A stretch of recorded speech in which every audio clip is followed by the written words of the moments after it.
Toujours heureux de se retrouver et de venir louer ensemble le Seigneur, lui rendre toute la gloire qui lui est due, lui qui est venu nous sauver de nos péchés et de la colère aussi à venir.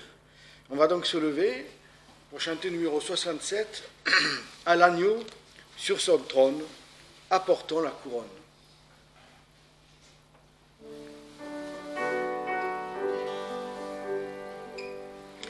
À l'agneau sur son trône, apportons la couronne.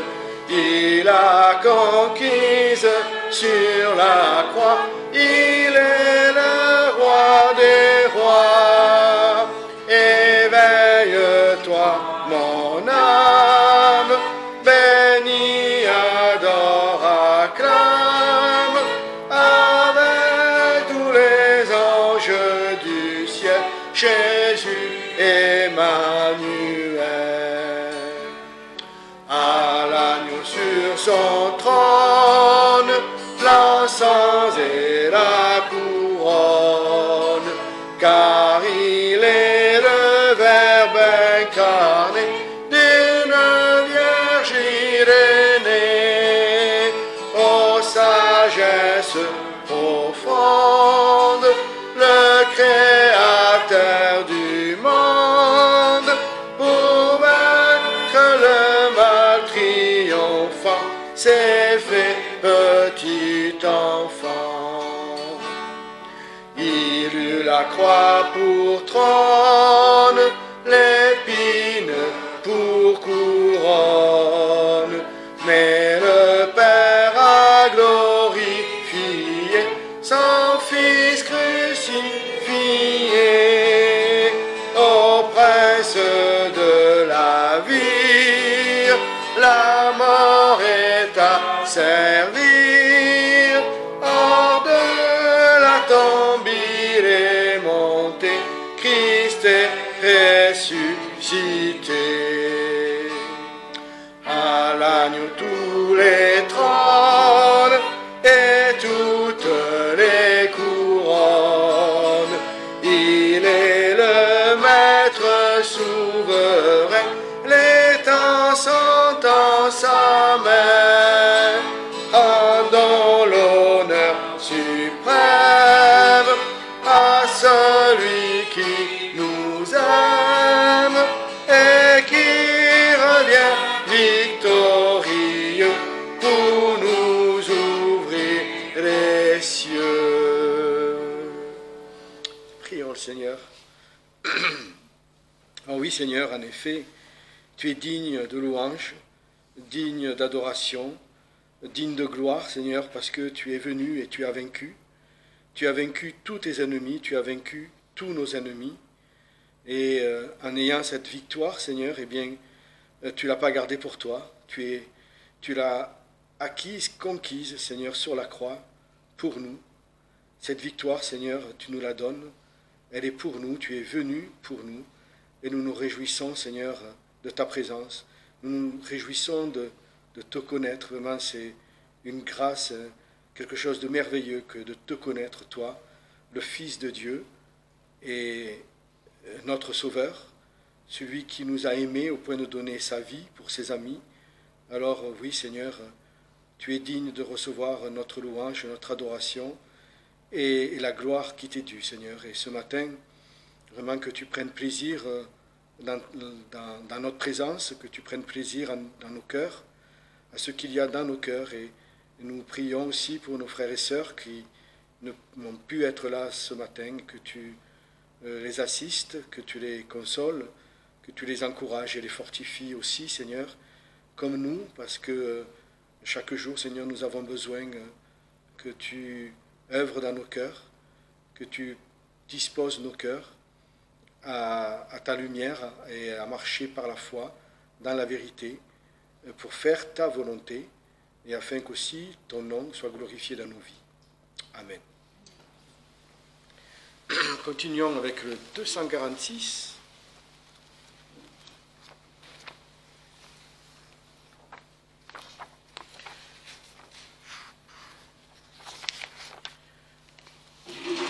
de Dieu, l'amour éternel, à mon cœur s'est fait connaître. Eh bien, oui, Christ nous l'a montré, nous l'a révélé, à quel point Dieu nous aimait et tenait à nous.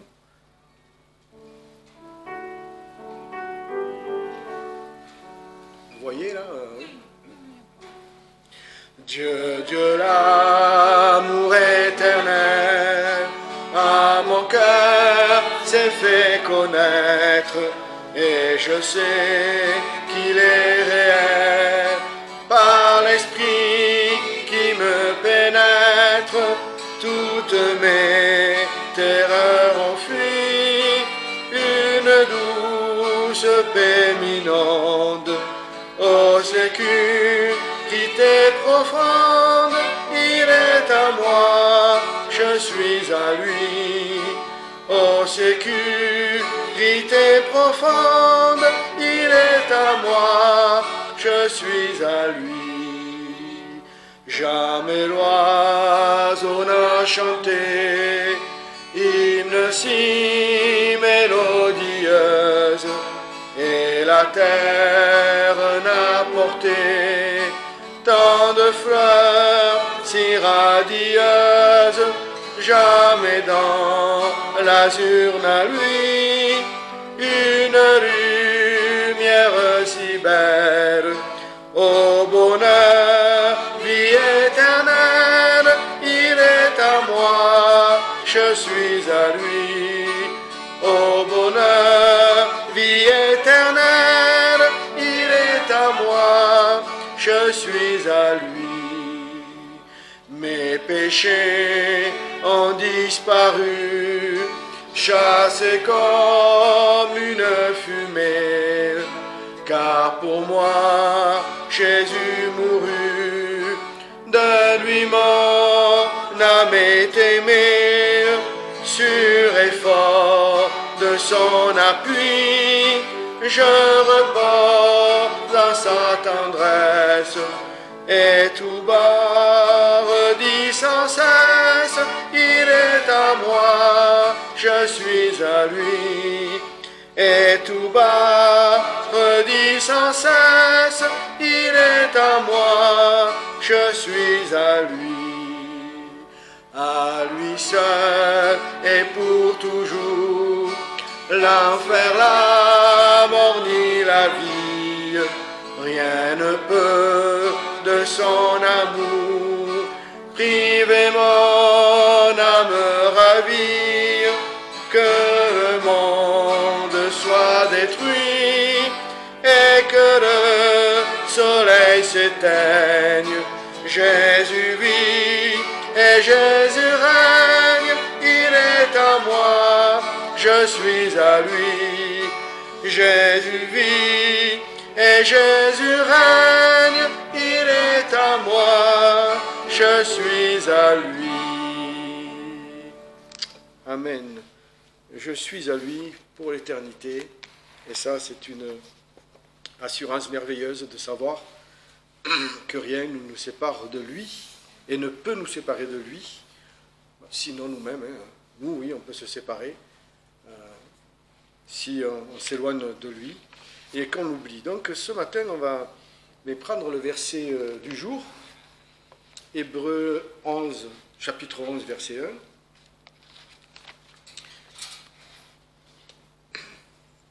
Or, la foi est une ferme attente des choses qu'on espère, une démonstration de celles qu'on ne voit point. Et je trouvais que ce verset, en fait, n'était pas forcément évident de comprendre, surtout si on n'est pas très instruit dans les Écritures, ce que signifie exactement ce verset. Par exemple, les choses qu'on espère. Qu'est-ce que c'est, les choses qu'on espère? Et une démonstration de celles qu'on ne voit point. Qu'est-ce que ça veut dire, une démonstration de celles qu'on ne voit point? Alors là, bien sûr, il est parlé de la foi. Et la foi a trait, bien sûr, à la parole de Dieu. Et les choses qu'on espère. Déjà, le mot, le verbe espérer. Dans la Bible, il peut y avoir espoir, espérance, espérer. Il n'a pas le même sens que le sens commun que l'on donne dans le monde. dans le monde, voilà, j'espère que ça va bien se passer, j'espère que j'aurai ceci. On le désire, on le veut ardemment, mais on n'est pas sûr. Alors que dans la Bible, laisse espérer quelque chose en Christ, en fait, c'est sûr qu'on va l'avoir, seulement on est dans l'attente de la réalisation. On peut dire espérer, c'est désirer de voir s'accomplir ce que Dieu a promis. Et donc la foi est une ferme attente de ces choses-là, une ferme attente de ce qui n'est pas encore arrivé, mais que l'on sait que ça va arriver. Parce que les promesses de Dieu sont oui, elles sont vraies, elles sont oui en Christ et amen en Christ. Et donc la foi, c'est de s'attendre aux promesses de Dieu. Et les promesses, bien sûr, qui sont dans sa parole. Et c'est pour ça que l'on sous-nourrit de la parole de Dieu, parce qu'elle nourrit notre foi et elle nourrit notre attente. Et bien sûr, l'attente n'est pas, enfin heureusement, elle n'est pas permanente. On n'attend pas une promesse en se disant, enfin, il est évident qu'à un moment elle va se réaliser. Il se passe des choses là. Il y a du bruit. Oui, si ce sont des rongeurs, ça va, si ce n'est pas le toit qui cède. Voilà. Et puis, démonstration de ce que ne voit point, en fait, la foi rend visible ce qui est invisible. On ne voit pas Dieu par nos yeux, mais par la foi, on le voit et on le rencontre. La parole nous révèle la personne de Dieu, et plus on étudie, plus on sonde les Écritures, et plus la révélation de Dieu nous apparaît. Sa sainteté, sa puissance, sa gloire, son amour, sa compassion, sa miséricorde, tout cela devient vrai à nos yeux, parce que Dieu est dépeint d'une façon merveilleuse dans la parole. Et finalement, Dieu n'est plus un inconnu, n'est plus quelque chose de loin ou quelque chose d'abstrait, c'est quelqu'un de vivant, de visible par la foi. Dieu aussi, la foi également nous montre aussi l'action et ce que Dieu fait dans nos vies. On voit son action dans nos vies. D'abord par la réalisation des promesses, et aussi parce que voilà, nous voyons des choses se mettre autour de nous. Par exemple, on a reçu une lettre de crime, la SINA. Ils avaient un problème, ils avaient perdu, on leur avait pris la clé du local. Et ils avaient peur, enfin, ils s'inquiétaient, quoi. Ils se sont dit, bon, on va chercher tout ce qu'il faut, mais ils n'avaient pas d'outils. Ils se sont dit, mince, on va changer la serrure, on veut changer la serrure, mais on n'a rien pour la changer. Et en fait, ils sont allés voir un voisin, et ce voisin, c'est celui qui chassait les enfants. C'est lui qui disait aux enfants, ne venez pas, ne venez pas. Il chassait les enfants, c'est lui. Eh bien, voilà, il leur a donné les outils pour changer la serrure. Et ils en rendent grâce à Dieu. Voilà, on voit par la foi, d'abord il faut y aller par la foi, sachant que c'est pratiquement un ennemi, mais ils ont osé frapper, demander, et le Seigneur a pourvu. Et voilà, on voit l'action, l'œuvre de Dieu se manifester, et ça c'est la foi qui nous le révèle. Et la foi, donc, c'est une force pour le chrétien. C'est une force parce que par la foi, eh bien, on obtient des choses qui seraient impossibles d'avoir sans l'intervention de Dieu, sans la puissance de Dieu. Parce que Dieu aussi répond à la foi. Quelquefois, quand on manque un peu de foi, le Seigneur le voit. Et il ne répond pas forcément. Quelquefois, Dieu veut donner, mais il dit, mais je ne peux pas te le donner tant que tu ne me le demandes pas comme tu dois me le demander. Donc tu es dans l'attente d'obtenir ce que tu veux, parce que tu le demandes mal. Mais si tu le demandes comme tu dois le demander, par la foi, alors oui, j'honorerai ta foi. Et il en résulte également deux qualités, ce que la foi produit, et la patience dans l'épreuve, dans les difficultés, dans les choses de la vie, et aussi l'énergie, la force de continuer à avancer et d'aller de victoire en victoire, parce que sans la foi, on aurait vite fait de renoncer à beaucoup de choses, parce que la vie chrétienne est très difficile. Elle est très difficile dans ce monde-là. Et donc, la foi est absolument nécessaire. La foi, eh bien, c'est ce qui nous rend victorieux de toutes choses. Voilà. Donc, voilà maintenant, si ce verset était un petit peu obscur, maintenant vous pourrez le regarder différemment, sachant que ce que signifie, or la foi est une ferme attente des choses qu'on espère, une démonstration de celles qu'on ne voit point.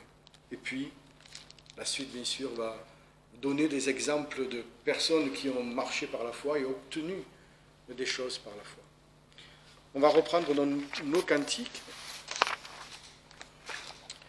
le numéro 316. Si vous voulez, on va se lever pour chanter ce chant, ça va vous faire du bien. Et voilà, la foi aussi, c'est une marche. Celui qui met en Jésus-Christ une pleine confiance.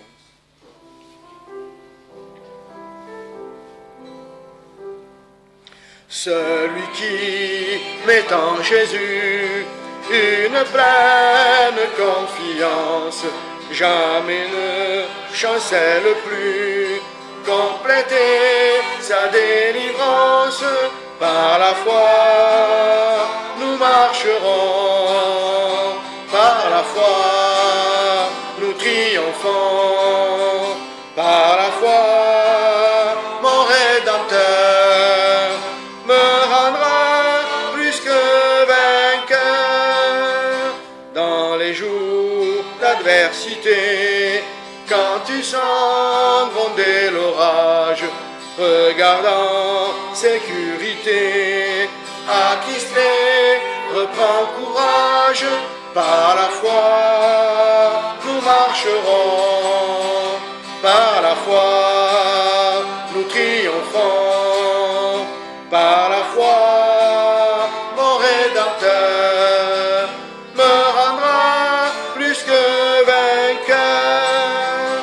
Quand Satan veut te troubler, enlever ton espérance, ton passé te reprocher, que Christ soit ton assurance.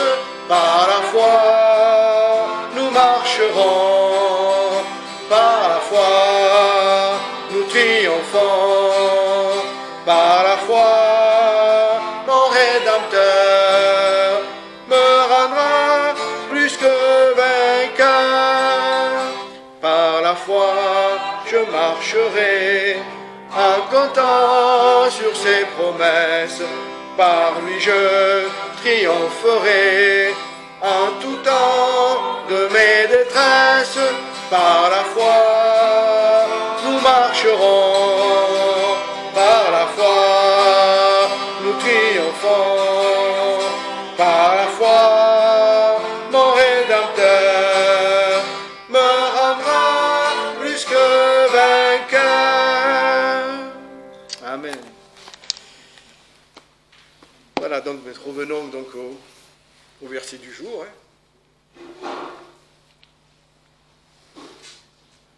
Verset du mois, donc, pardon, du mois, pas du jour, oui. Et c'était aussi le verset du jour, alors. Je ne me suis pas trompé. Hébreux 11, verset 1. Or, la foi est une ferme attente des choses qu'on espère, une démonstration de celles qu'on ne voit point. Voilà. 7.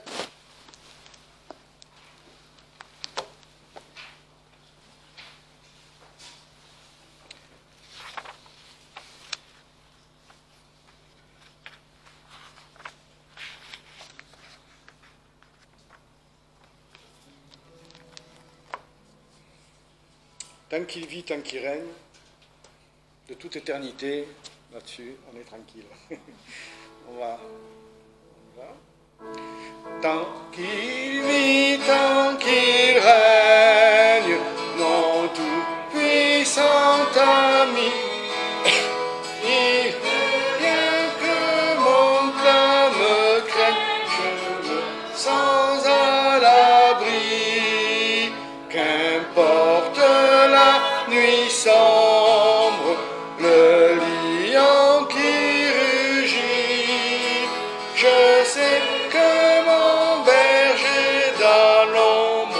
regarder me suit. Si ma route est glissante et mon pas incertain, je m'appuie à sa main puissante et poursuis mon chemin.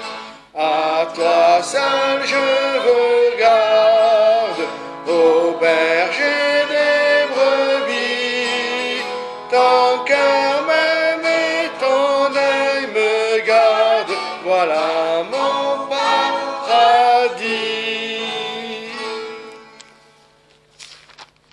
Donc j'aimerais vous partager un verset que le Seigneur m'a montré et a utilisé durant toute cette semaine dans le livre des Proverbes, Proverbes chapitre 27.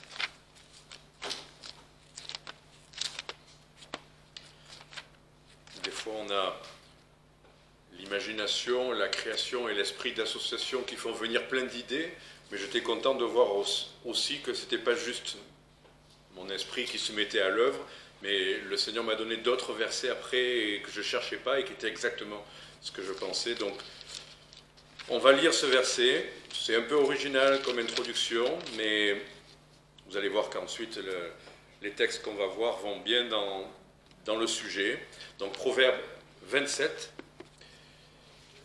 à partir le verset 8, pardon. Donc Proverbe 27, verset 8. Tel qu'est un oiseau qui erre loin de son nid, tel est l'homme qui s'éloigne de sa demeure. Je ne sais pas si ça vous fait le même effet qu'à moi, mais ça m'a suggéré plein de choses. Le sens littéral, bien sûr, l'image, c'est de parler d'un oiseau qui éloigne son nid. C'est un peu la même chose, un homme, voilà, c'est littéral. Un homme qui est loin de chez lui, loin de son foyer, il est un peu comme ça, comme un oiseau qui est loin de son nid. Bon, c'est un proverbe. Littéralement, voilà ce que ça dit, et on comprend ce que ça peut vouloir dire littéralement. Mais on se dit, dans les proverbes, c'est pas là juste pour nous confirmer quelque chose qui est une évidence. Il y a bien quelque chose d'important à tirer de ça. Moi, j'en ai tiré une certaine application spirituelle. L'image de l'oiseau et du nid, l'homme et de sa demeure, on le transpose au croyant dans sa propre demeure à lui. Le croyant qui s'éloigne de sa demeure personnelle, spirituelle, il est un peu comme cet oiseau qui est loin de son nid. Vous voyez ce que je veux dire? Alors, il y a d'abord, bien sûr, la demeure spirituelle du croyant, c'est la demeure céleste, celle qui nous attend éternellement.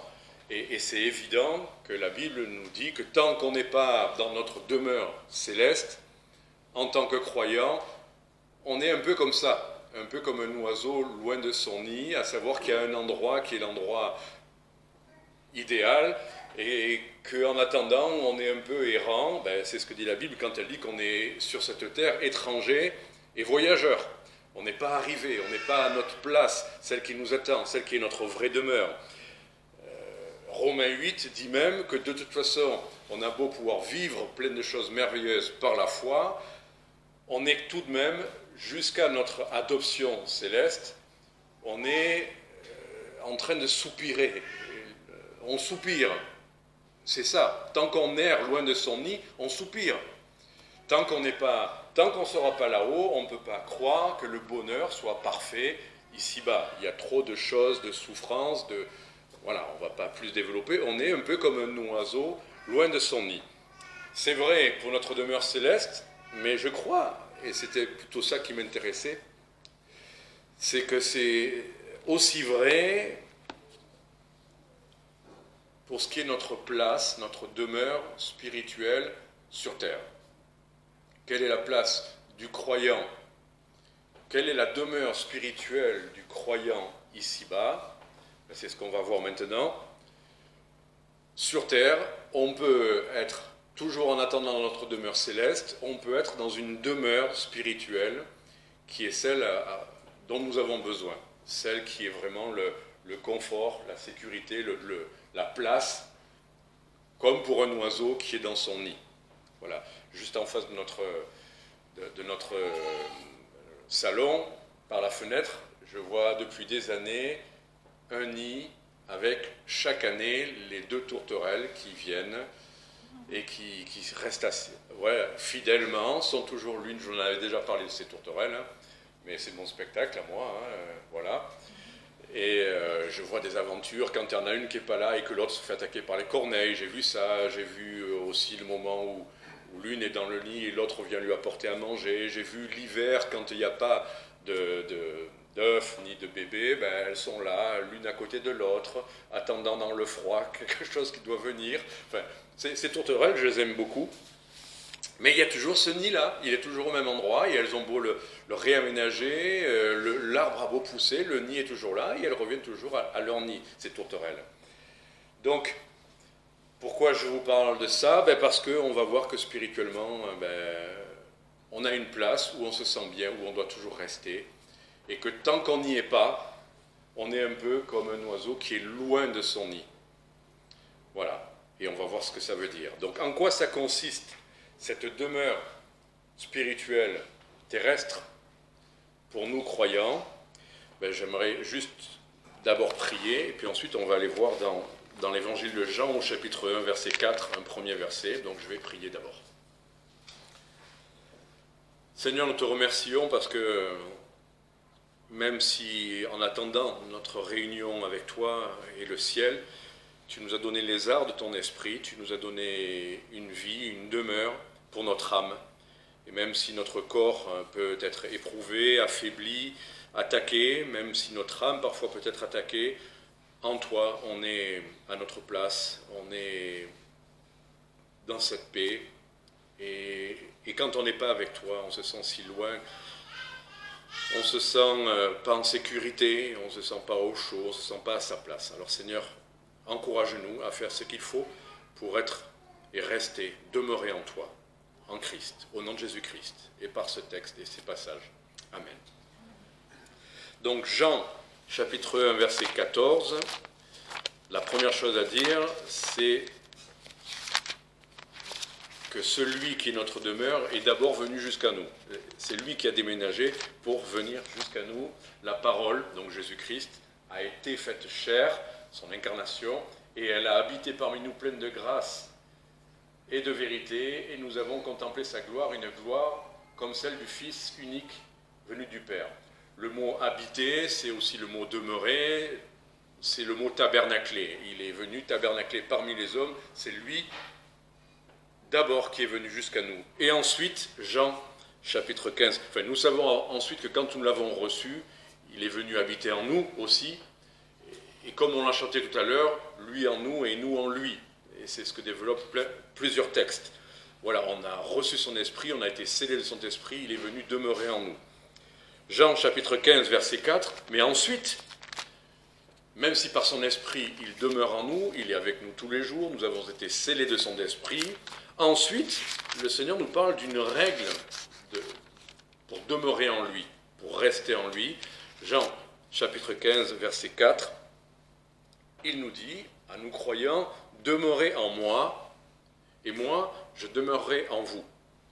Comme le sarment ne peut porter du fruit de lui-même s'il ne demeure au cep, vous non plus, si vous ne demeurez en moi.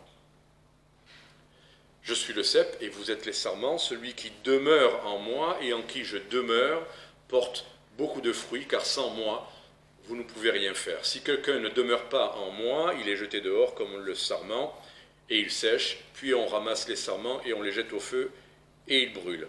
Si vous demeurez en moi et que mes paroles demeurent en vous, vous demanderez tout ce que vous voudrez et vous l'obtiendrez. Je m'arrête là parce qu'on reviendra sur le texte après. La première leçon, bien sûr, comme là dans le contexte Jean, dans l'évangile de Jean, Jésus parle à des gens qui le suivent, qui sont ses disciples, mais ils n'ont pas encore reçu, ils n'ont pas été scellés de son esprit. À l'avance, le Seigneur enseigne. La première règle, c'est que si on n'a pas été scellé avec lui, on ne porte pas de fruits, on ne demeure pas en lui, on ne peut rien faire. Donc il n'y a pas de gens qui peuvent suivre le Seigneur sans être en lui.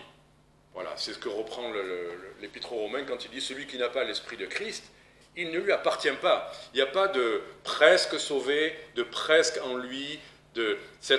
On peut s'être approché du Seigneur, mais tant qu'on n'est pas en lui, tant qu'on le voit comme on le voit là, tant qu'on ne demeure pas en lui, on ne porte pas les fruits que Dieu veut qu'on porte, et on n'est pas chrétien. Il n'y a pas de demi-mesure. On l'est ou on ne l'est pas. On lui appartient ou ne lui appartient pas. Il est en nous ou il n'est pas en nous. Et ne cherchons pas de processus de conversion. Il y a un processus pour arriver jusqu'au jour où il y a une porte qu'on passe, et Jésus le dit, je suis la porte, si quelqu'un entre par moi, il sera sauvé. Donc, c'est la première chose qui est un peu en filigrane dans ce texte-là, mais aussi, ensuite, pour ceux qui sont vraiment entrés dans le salut, qui ont vraiment reçu son esprit, on peut demeurer en lui, ou comme cet oiseau qu'on a vu tout à l'heure, on peut avoir le nid, on peut avoir tout ce qu'il faut, mais on peut s'en éloigner. C'est ce que notre frère a suggéré tout à l'heure. Lui ne nous quitte pas, mais nous, spirituellement, on peut s'éloigner de lui. On peut ne pas demeurer en lui, spirituellement.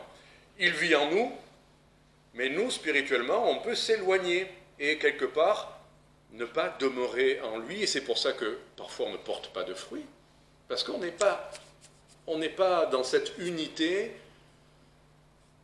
spirituelle avec lui. C'est un peu la même idée que Jean reprend dans sa première épître, 1 Jean chapitre 1, verset 3.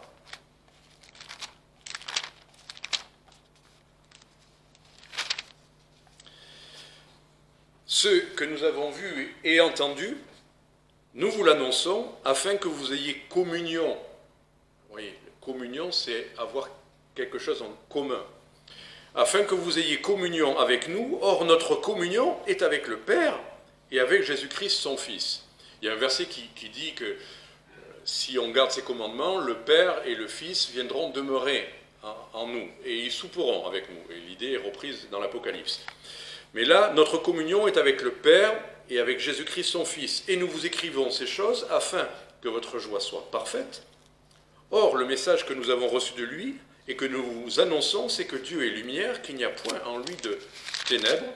Si nous disons que nous sommes en communion avec lui et que nous marchions dans les ténèbres, nous mentons et nous n'agissons pas selon la vérité. Mais si nous marchons dans la lumière comme il est lui-même dans la lumière, nous sommes en communion les uns avec les autres, et le sang de Jésus-Christ nous purifie de tout péché.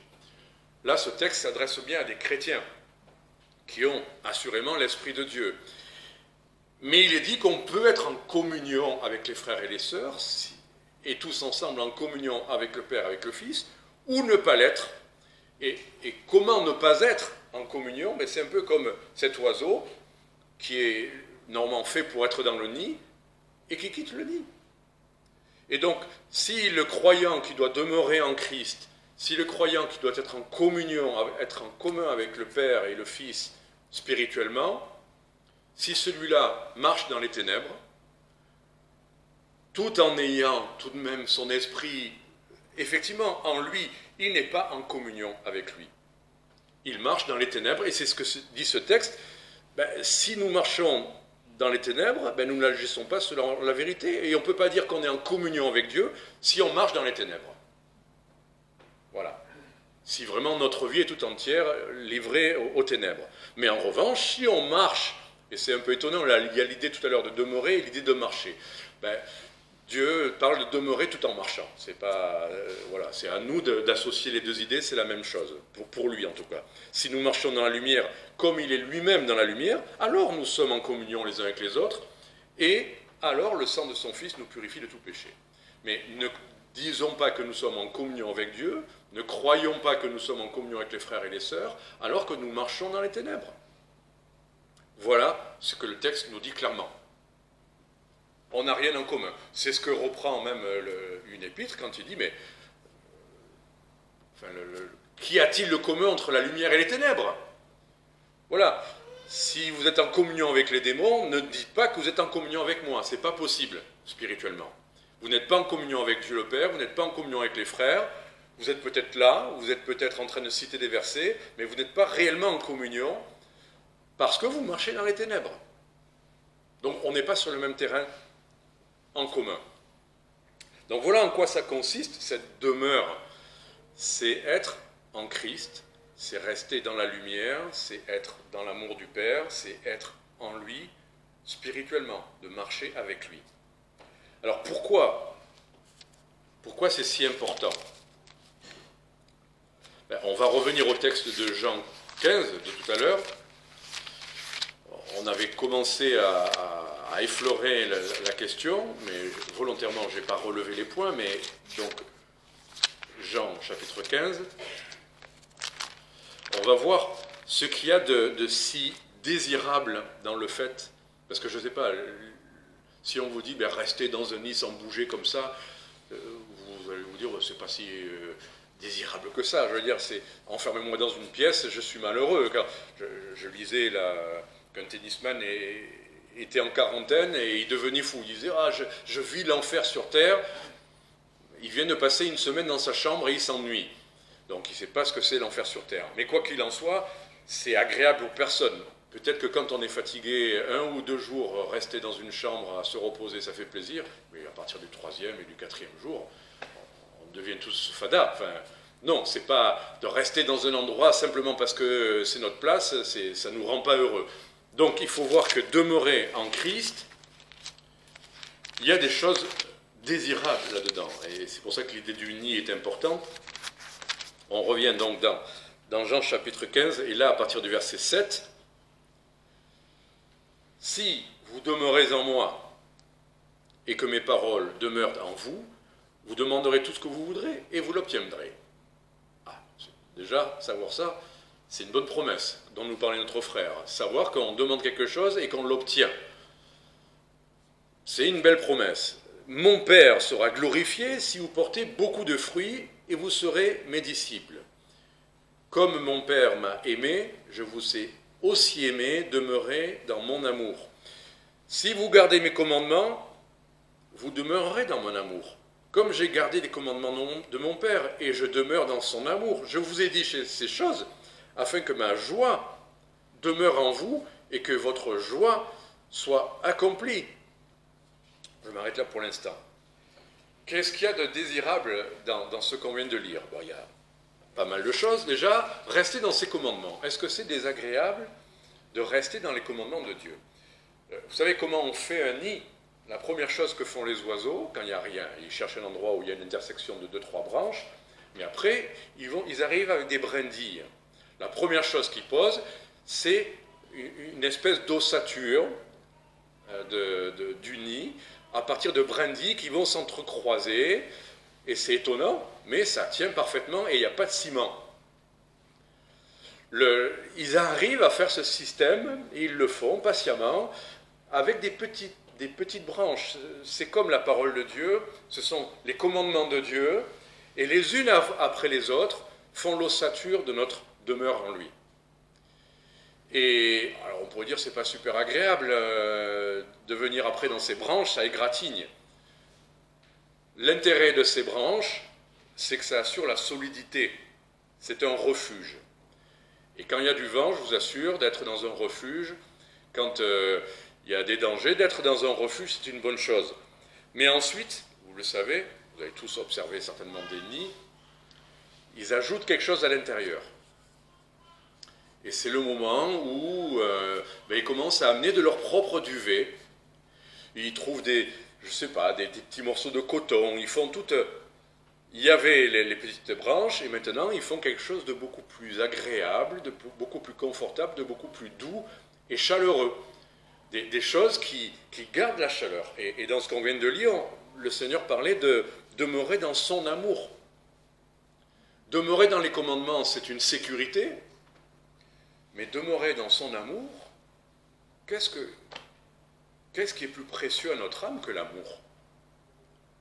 Que de se savoir aimer et que d'aimer. Franchement, on peut avoir des grandes belles maisons avec 50 pièces, sans amour, c'est froid, c'est vide, il n'y a rien. Et vous pouvez vivre dans une pièce de 12 mètres carrés avec quelqu'un que vous aimez et vous avez l'impression que le monde est merveilleux. L'amour, c'est ce qui rend tout beau, et c'est cette douceur, ce confort, c'est ce qui est la vie, cette chaleur. C'est comme quand vous rentrez dans un appartement, et je vous l'avais déjà dit, mais il suffit d'avoir cuisiné un petit quelque chose, et cette odeur agréable, c'est comme s'il y avait la vie. Vous voyez ce que je veux dire? On est content de revenir quand ça sent bon, quand il y a une odeur particulière, agréable. Alors, la brioche, c'est très bien pour ça, les gâteaux. Ben, le Seigneur a mis son amour en lui. Et cet amour qu'il a pour nous et qu'on peut lui donner, c'est aussi quelque chose après qui se transmet aux autres, qui est agréable aux autres et qui nous fait du bien à nous aussi. Voilà, l'amour, et puis finalement, au verset 11, il parle, je vous ai dit ces choses afin que ma joie demeure en vous. On n'est pas naturellement tous joyeux. Il y a des gens qui ont un caractère naturel joyeux, et c'est étonnant parce qu'ils ont des fois pas grand-chose, mais ils sont joyeux, ils sont contents de ce qu'ils ont un naturel joyeux. Et puis d'autres qui ont tout sont de naturel toujours anxieux ou pessimistes ou pas souriants. Enfin, on n'est pas tous logés à la même ancienne naturellement pour ce qui concerne la joie, comme d'autres choses. Mais là, le Seigneur ne nous dit pas je vais te rendre plus joyeux de ta joie. Ce n'est pas de notre joie dont il est question là. C'est de la joie de l'Esprit de Dieu. Le fruit de l'Esprit parle de la joie aussi. Et le Seigneur le dit bien, je vous ai dit ces choses afin que ma joie demeure en vous. Donc, n'allons pas chercher dans ce qu'on est naturellement ou pas. Peu importe. On n'est que des réceptacles de ce que le Seigneur veut nous donner. Et quelle que soit notre nature, notre caractère, notre vie, et c'est pour ça que c'est précieux de savoir ça, c'est quels que soient les temps, les circonstances, si nous demeurons en lui, sa joie demeure en nous. Sa joie. C'est ça qui fait qu'un oiseau peut chanter. L'autre jour, ça aurait pu être une contrariété, mais ça a été une joie. Annabelle devait passer un examen à Aix. Alors, il y avait la grève, juste ce jour-là, il y avait la grève des bus. Alors, je l'amène en voiture la veille. Et puis, dans la soirée, elle nous appelle, elle avait oublié pour ses examens sa calculette. Alors elle cherche des solutions, la pauvre. Le lendemain, il y avait une épreuve de statistiques, entre autres. Donc, sans calculette, c'était pas possible. Et elle cherche, et on cherche, et il n'y avait pas de solution autre que je lui amène sa calculette. Je l'avais amenée l'après-midi, et je devais encore retourner à Aix. Là, j'allais pas faire ça à 10h du soir, quand on était en communication. Je lui ai proposé simplement, j'irai demain matin, très tôt. Je ferai le trajet quand il n'y a pas encore d'embouteillage. Et franchement, voilà, ça n'a pas été une contrariété parce que j'ai tellement vu que c'était comme ça, qu'elle y était pour rien, ça peut arriver à tout le monde, elle était stressée par les examens, elle a oublié. Bon. Et je me dis, je vais être fatigué, je vais me lever, je ne sais pas moi, à 5h et être sur les routes à 6h. Bon, je ne suis pas le seul, je ne vais pas me plaindre. Beaucoup d'entre vous et d'entre nous se lèvent tous les jours à cette heure-là. Donc, j'allais pas dire, c'est la catastrophe, c'est pas héroïque. Simplement, voilà, j'y suis allé. Mais j'ai pas eu le temps suffisamment avant de lire ou de prier. Mais dans ma voiture, dans l'obscurité matinale, d'abord j'ai entendu les oiseaux qui se mettent à chanter, vous savez, avant le lever du soleil. Il y a toujours ces rossignols qu'on entend, enfin, ou rouge-gorge ou autre. Déjà, c'était précieux pour moi d'entendre les oiseaux chanter, j'ai aimé ça, le calme de la rue et les oiseaux qui chantent. C'est pas que j'avais jamais entendu, ne croyez pas que je me lève toujours après le lever du soleil, mais j'ai aimé ça. Et après, sur la route, au lieu d'être là en train de me dire tu m'as bien réveillé, tout ça, j'avais vraiment un chant dans le cœur. C'est comme si les oiseaux avaient chanté dans mon cœur et qu'après, mon chant, enfin le chant dans le Seigneur, j'étais heureux. Et franchement, je laisserai cette heure à personne d'autre. Je suis très heureux d'être allé là-bas, pour Annabelle bien sûr, parce que c'était nécessaire. Mais combien c'est précieux ces heures avant le lever du soleil. on n'en fait pas une règle, on n'en fait pas une loi spirituelle, mais reconnaissons que c'est l'heure de la rosée déposée par le Seigneur, c'est l'heure du silence où on peut vraiment entendre plus clairement sa voix qu'après dans la journée. C'est l'heure où on entend le chant des oiseaux, même spirituel, et c'est l'heure aussi où le chant du Seigneur vient dans notre cœur, comme le chant du rossignol avant le lever du soleil, avant que la lumière naturelle ne prenne le dessus sur la lumière intérieure. Donc c'était une joie, et ne nous privons pas de cette joie de simplement demeurer en Christ. Et ce n'était pas d'avoir passé des heures et des heures dans la prière, c'était parce que simplement de faire la volonté de Dieu. C'est cet état où on demeure en lui. Et c'est ça qu'on va voir maintenant. Bon, et puis qu'est-ce qui se passe au fait dans un nid? N'oublions pas. Normalement. On n'est pas là juste pour se reposer et profiter que c'est agréable. On dépose des œufs. La vie. On transmet la vie.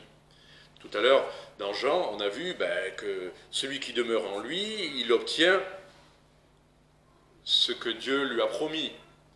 Et en l'occurrence, le Seigneur parle de fruits. C'est dans cette demeure-là, dans cette communion-là qu'on porte du fruit. Et le Seigneur le répète, il dit, sans moi, vous ne pouvez rien faire. Mais en moi, vous porterez du fruit. En moi, le Père sera glorifié. En moi, il y aura tout ce qu'on vient de voir, tout ce qui est si agréable. Et l'idée de transmettre la vie spirituelle. On a des enfants, on enfante en Christ quand on demeure en lui. Ça, c'est une promesse du Seigneur.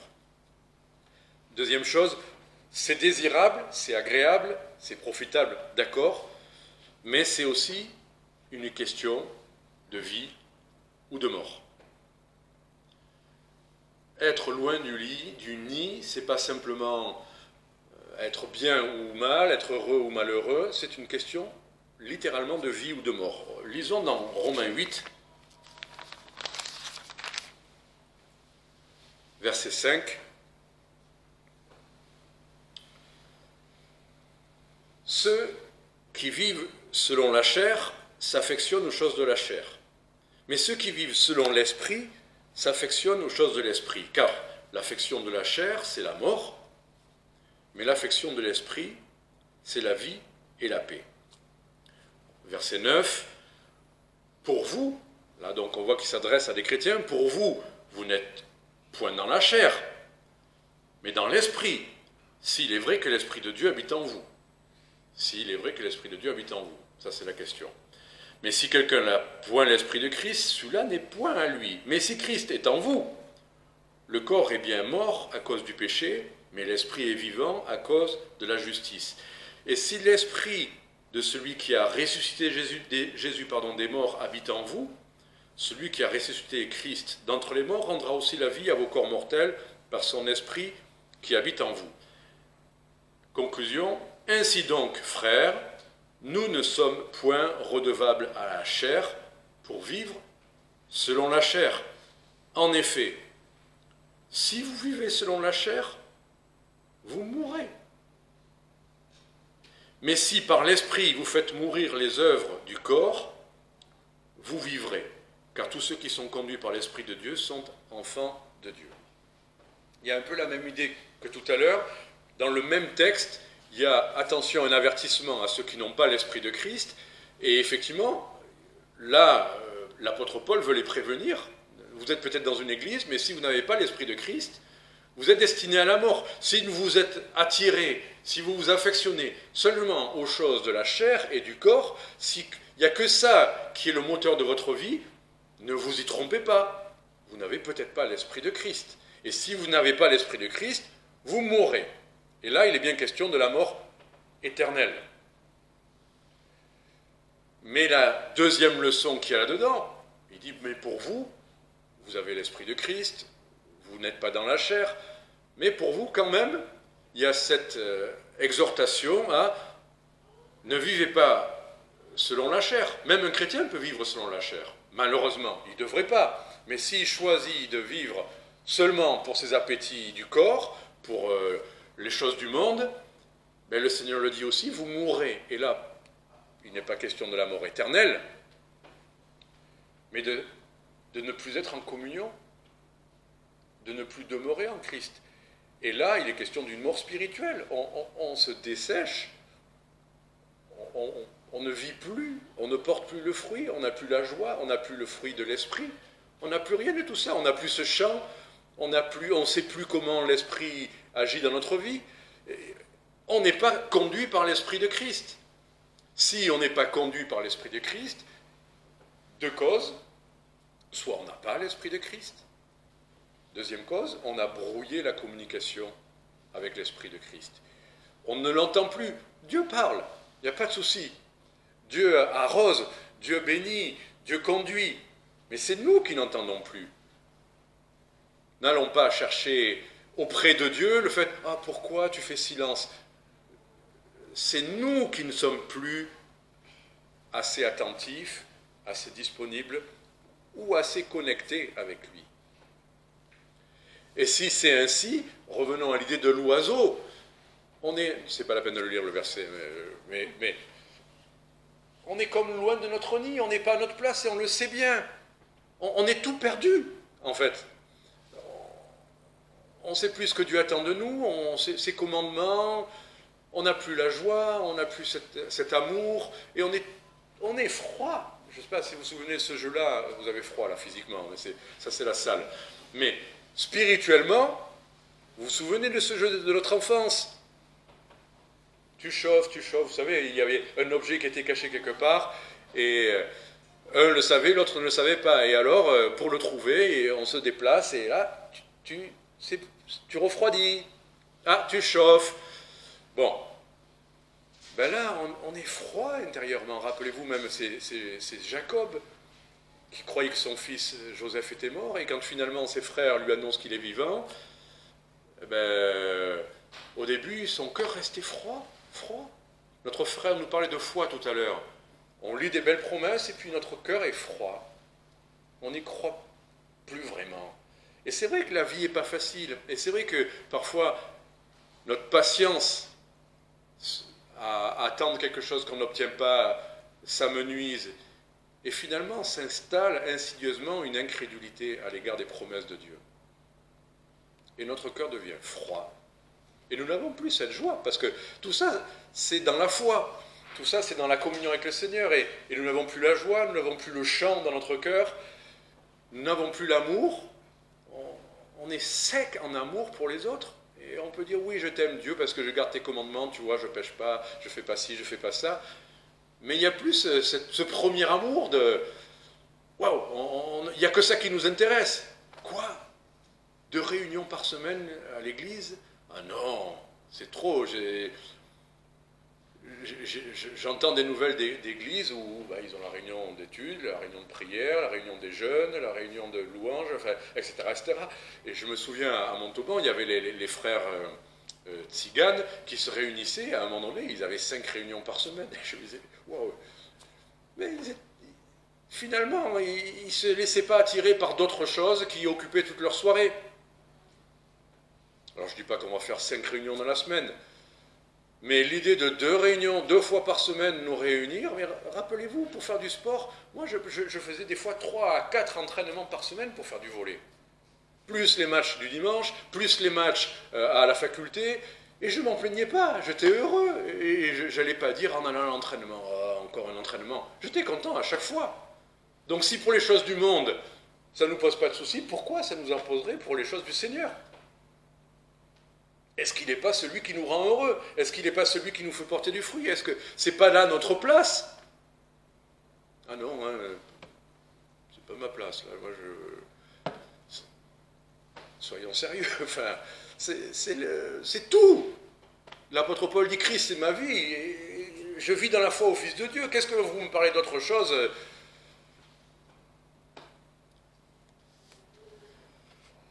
Eh bien, alors, ne nous plaignons pas si nous avons l'impression que nous avons perdu la communion, la joie, la paix, l'amour, et ne nous plaignons pas d'être comme dans le brouillard, de ne plus entendre aussi clairement la voix de Dieu.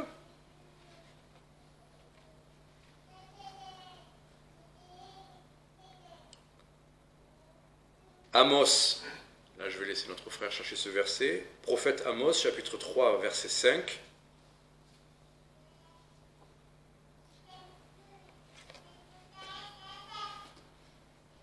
l'oiseau tombe-t-il dans le filet qui est à terre sans qu'il y ait un piège?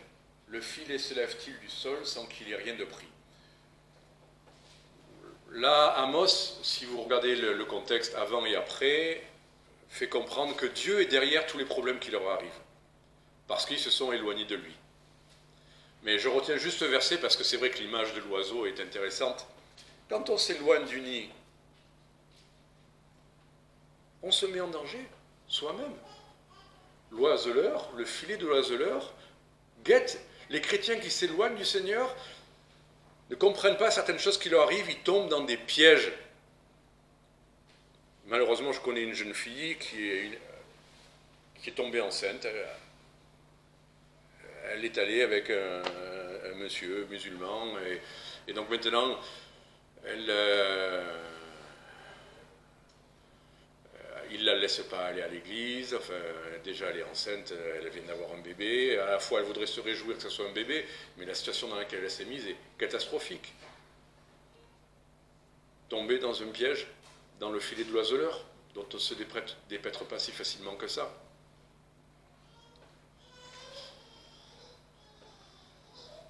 Loin de notre nid, il y a un danger réel. Réel. S'éloigner du Seigneur risque de nous mettre dans des situations que nous n'imaginons pas. Comme ce filet qui se lève du sol, il ne va pas le faire progressivement pour qu'on ait le temps de réaliser qu'il y a un piège et qu'on va tranquillement pouvoir s'éloigner. Le moment où ça arrive, c'est brutal et c'est trop tard. Donc c'est pour ça que vite, il faut revenir au nid, au Seigneur. N'attendons pas qu'un filet se lève. Alors, rappelons-nous même dans Luc, le fils prodigue qui s'est éloigné. On prend toujours cette image pour la conversion. Mais quand il revient. C'est pas il vient, il revient. Donc c'est plutôt quelqu'un qui s'est éloigné de son père. Et son père, quand il le reçoit, qu'est-ce qu'il dit? Il dit, ah ben c'est super, je suis content, mon fils, il a fait des erreurs, mais là maintenant il rentre dans le droit chemin. Comment dit le père? Vous vous souvenez? Mon fils était mort. Et il revient à la vie. Voilà comment Dieu voit les choses. Loin de lui, on est mort. Pas, oh ça va, on n'est pas vraiment dans le péché. On est mort tant qu'on n'est pas en communion avec lui. Et on est vivant quand on est revenu à lui. Alors je termine, que faut-il faire pour revenir au nid? Que faut-il faire? Mais comme le fils prodigue, d'abord il faut réaliser son état, le danger qui a à rester là, de ce dont on se prive, de ce qu'on rate, mais aussi du danger de mort et même de notre état de mort spirituelle. Si on n'a pas tout ce qu'on a décrit tout à l'heure, si on n'a pas les fruits, la joie, l'amour, c'est qu'on est mort. Ne cherchons pas, nous aussi, à discuter avec Dieu. Oui, non, quand même, ça va, je marche avec toi par la foi, même si je... Non, mais par la foi, ça ne veut pas dire que Dieu ne met pas en nous le fruit. Le fruit de l'esprit, c'est bien par la foi. On doit avoir, et le Seigneur ne nous trompe pas. Quand on fait ce qu'il faut, le Seigneur ne nous trompe pas. Rappelons-nous combien de fois, quand on est revenu au Seigneur, de telle ou telle chose qu'il nous a montré, la vie est revenue, la joie est revenue, l'amour est revenu. Dieu ne trompe pas, il n'est pas une source qui s'arrête, qui est tarie. C'est une source où nous n'allons pas boire, mais lui ne s'arrête pas de déverser de l'eau. Et quels que soient les temps, on est, ah oui, la pandémie, il y a de l'anxiété, c'est difficile. C'est vrai. Mais allez dire ça aux chrétiens qui, sous le communisme, allez dire ça aux chrétiens en pays islamique, allez dire ça à Krim ou à Abdourahman, à nos frères qui travaillent dans les pays, il y a 97% musulmans, allez leur dire, ah mais c'est difficile pour vous, je comprends que vous n'ayez pas trop de joie. S'ils ne puisent pas la source, bien sûr qu'il n'y a pas de joie, mais à plus forte raison, plus le terrain est difficile, et plus ils viennent à la source pour avoir cette joie et être un témoignage. Alors, les temps sont difficiles, à plus forte raison, il nous faut être en Christ, dans le nid. Plus le vent souffle, plus il peut pleuvoir, et plus ça va être difficile, et plus c'est compliqué, mais plus il nous faut être dans le refuge. Donc, réaliser son état, vouloir revenir. Ou alors dire, bon ben voilà, c'est difficile, je fais ce que je peux, j'y arrive pas. et je boude, ou je suis malheureux, ou alors on veut revenir. C'est la première étape, vouloir revenir. Et ensuite, vouloir revenir, je vais vous lire, et on terminera en 5 minutes. Cantique des cantiques. C'est pas étonnant ce qui peut nous arriver. Il y a des livres qui nous en parlent au chapitre 3, verset 1. Relisez le livre du Cantique des Cantiques. Ça fait du bien. J'ai cherché durant les nuits sur ma couche celui qu'aime mon âme. Je l'ai cherché, mais je ne l'ai point trouvé. Alors, si vous lisez toute l'histoire, vous verrez qu'elle le trouve, parce que c'est lui qui vient à elle, finalement, son bien-aimé. Mais quand même, il y a des moments, on est comme ça. J'ai cherché durant ma couche. Je cherchais vraiment de tout mon cœur à retrouver cette communion, cet amour, cette chaleur. Je l'ai cherché et ça ne se fait pas toujours comme ça. Je ne l'ai pas trouvé. Qu'est-ce qu'on fait alors? Alors tant pis. Non, pas tant pis. Au contraire. On cherche, on ne trouve pas. Quand vous avez perdu quelque chose de précieux, qu'est-ce que vous faites? Vous cherchez 5 minutes et puis vous dites, bon, tant pis. Quand c'est quelque chose de précieux, vous ne dites pas, bon, tant pis. Vous déblayez toute la maison. Comme tout à l'heure dans Luc 15, c'est ce que le Seigneur a fait pour nous.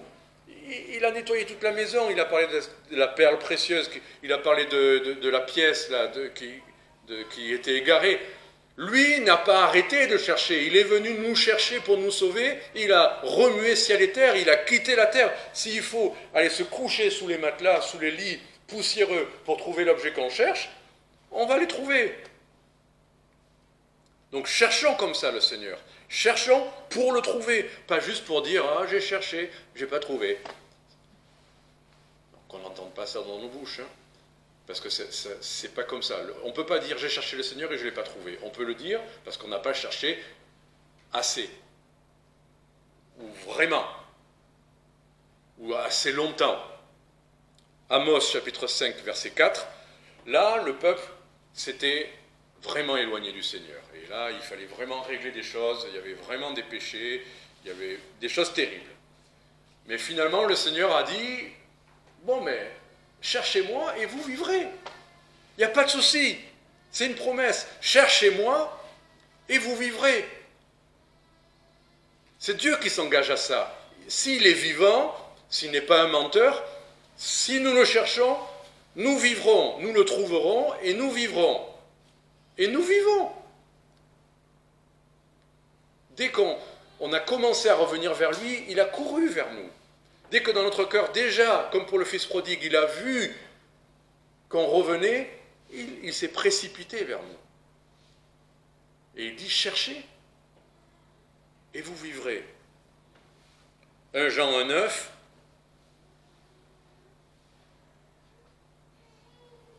Ensuite, il faut confesser quand même. Si nous confessons nos péchés. S'il y a vraiment des choses que Dieu nous a montrées qui sont des péchés, appelons un chat un chat. Confessons nos péchés. Il est fidèle et juste pour nous les pardonner et pour nous purifier de toute iniquité. Ce qui nous coupe de Dieu, c'est toujours ce qui nous sépare de Dieu, c'est toujours nos péchés. La règle n'a pas changé, c'est vrai pour la conversion et c'est vrai pour la communion. Pour être en contact avec lui, il faut qu'il n'y ait pas de péché. Et donc, si nous avons péché, Dieu le sait, Dieu le comprend, Dieu le connaît. Et il dit, si vous dites que vous n'avez pas de péché, vous vous séduisez vous-même. Donc, mais à chaque fois que nous voyons quelque chose qui le déshonore, dans nos actes, dans nos pensées, dans nos paroles, dans nos vies, dans nos occupations, dans nos désirs, confessons. Ne disons pas, ah, je suis comme ça, c'est pas facile. Confessons. C'est le seul moyen de régler les problèmes. Réaliser, confesser, et lui nous pardonne. Et ça efface, entre lui et nous, ça efface l'objet du délit, ça enlève la séparation. Et la communion est à nouveau possible. Et la vie est à nouveau là. Et la source, à nouveau, nous désaltère parce que nous avons fait ce qu'il nous a dit. Confessez. Il n'a pas dit « fouettez-vous, roulez-vous par terre, dans la boue ». Confessez, reconnaissez et confessez. Et lui, il nous les pardonne et il nous purifie. J'ai toujours aimé l'association des deux versets, surtout au début de ma vie chrétienne. L'idée d'être pardonné est une chose, mais des fois on est long, on revient, et on redemande 50 fois pardon pour la même chose. On dit, bon, tu m'as pardonné, mais je ne le ressens pas. Mais c'est pour ça que la suite était importante. Il y a une trace au péché. D'accord, il y a le péché et il y a la trace. Ben, Dieu dit qu'il nous purifie aussi. Il ne nous voit plus comme impurs. Quand on a demandé pardon, sincèrement, non seulement il nous pardonne, mais il enlève littéralement la soudure. Et c'est pour ça qu'ensuite il peut réellement, à nouveau, être en communion avec nous. Et donc, la dernière chose à faire, c'est abandonner, bien sûr, confesser, abandonner aussi. Il y a des choses où on a beau demander pardon, mais on y revient, on demande pardon et on y revient. D'accord, le Seigneur nous pardonne parce qu'il est fidèle et juste, mais 1 Jean 2, versets 15 à 17, il nous dit quelque chose pour notre bon sens quand même. C'est vrai qu'on peut confesser ses péchés et il va nous purifier. Mais il nous dit aussi, c'est aussi un ordre, n'aimez pas le monde, ni les choses qui sont dans le monde. Si quelqu'un aime le monde, c'est quoi le monde? Il a aimé le monde. Donc on voit bien que pour le mot monde, il y a deux sens possibles. Il y a le monde de l'humanité que Dieu aime, et il y a le monde, le principe du monde dont le diable est le prince, qui est rempli de convoitises, de jalousie, d'amertume, de colère, de convoitises, on a vu ça tout à l'heure. Donc, mais n'aimez pas le monde. Si vous aimez le monde, si vous vous laissez attirer par ça, si c'est ça votre nourriture, ben, ne soyez pas surpris que l'amour du Père ne soit pas en nous. Pourtant, Dieu nous aime, non, mais l'amour du Père n'est pas en nous. L'amour ne rentre pas en nous. Comme une éponge, si vous la remplissez de vinaigre, eh ben, l'eau douce ne rentre plus. Si vous aimez le monde, si votre cœur est gagné par le monde, l'amour du Père, et ne croyez pas que l'amour du Père est en vous. Dieu vous aime, mais son amour n'est pas en vous. Son amour pour lui, son amour pour les frères et les sœurs, ou l'amour tout court. Donc, n'aimez pas le monde. Ne remplissez pas votre cœur de ces choses-là. Voilà. Et verset, la suite. Car tout ce qui est dans le monde, la convoitise de la chair, la convoitise des yeux, l'orgueil de la vie, ça ne vient pas du Père, ça. Ça vient du monde. Donc n'aimez pas ça. Et là, le dernier verset. Et le monde passe, ça convoitise aussi, mais celui qui fait la volonté de Dieu demeure éternellement. Voilà, Apocalypse 3, 19 dit, c'est Jésus qui le dit, je me tiens à la porte. Et là, il parle à l'église, à une église. Je me tiens à la porte. À la fois, il nous promet, il a dit à tous les chrétiens qu'on est scellés du Saint-Esprit, qu'il est avec nous tous les jours jusqu'à la fin du monde, mais à la fois, il dit, je me tiens à la porte. Spirituellement, ben, son amour n'est pas en nous, sa vie n'est pas en nous, on n'est pas dans le nid. Il se tient à la porte et il frappe. Et si quelqu'un entend sa voix, quelqu'un lui demande pardon, et quelqu'un veut qu'à nouveau sa vie se redéveloppe en nous pleinement, l'oiseau est revenu au nid. On va terminer par la prière.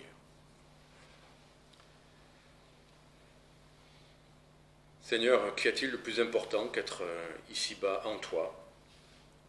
Alors oui, on a peut-être des efforts à faire pour te chercher, des choses à abandonner, des choses à confesser, mais tu n'es pas menteur.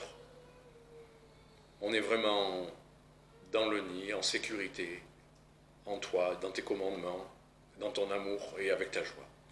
Merci de nous aider à prendre les décisions qu'on doit prendre. Au nom de Jésus-Christ. Amen. Pour terminer notre culte, avec le 365, je crois. Jésus te confie. C'est ça, 365.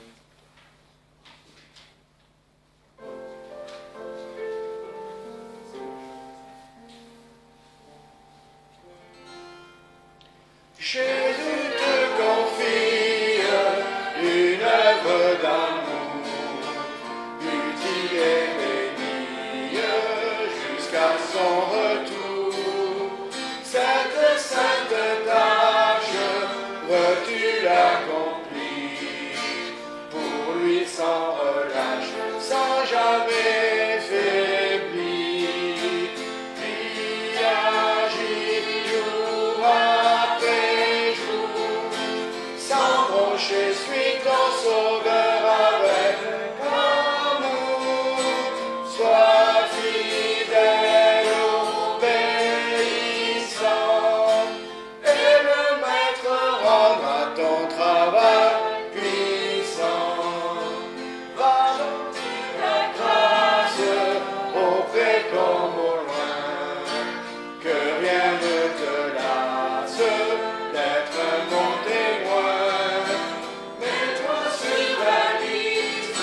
t'exhorte, insiste, entends hors de temps.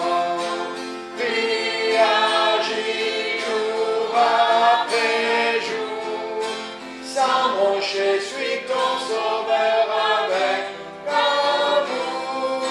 Sois fidèle, obéissant, et le maître rendra ton travail puissant.